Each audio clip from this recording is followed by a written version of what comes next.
bogga rasmiga ah ee wasaaradda arrimaha dibadda Itoobiya ayaa soo bandhigtay sawir muran badan dhaliyay oo ka turjumaya qariirada Afrika oo gebi ahaanba laga saaray maapka Soomaaliya. Warbixin lagu qoray bogga wasaaradda arrimaha dibadda Itoobiya ayaa waxaa looga hadlay muran biyeedka webiga Nile, Masar iyo waliba Itoobiya, balse Soomaaliya ayaa inta badan laga saaray qariiradii soo muujinaysay badweynta Hindiya iyo geeska Afrika intaba. Qariirada la soo bandhigay ayaa muujinaysa inaysan jirin xuduud ama magac Soomaaliya iyo Itoobiya kala dhaxaysa labada dal ee dariska ah.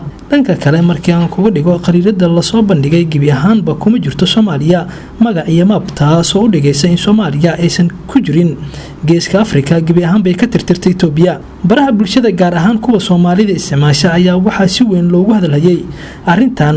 qaarkood ayaa soo xilanayay sawirka ee soo qaadatay wasaaradda arrimaha dibadda Itoobiya ee maabka gebi ahaanba laga saaray Soomaaliya. shacabka Soomaaliyeed ayaa dhagahooda waxaa ka guuxaya horaan hadal ka soo yeeray ra'iisul wasaaraha dalka Itoobiya Abiy Ahmed ee ahaa in Eritrea, Itoobiya iyo Soomaaliya ay noqon doonaan wadan qura mustaqbalka, taas oo wali jawaab cad ay ka bixin dowladda federaalka Soomaaliya.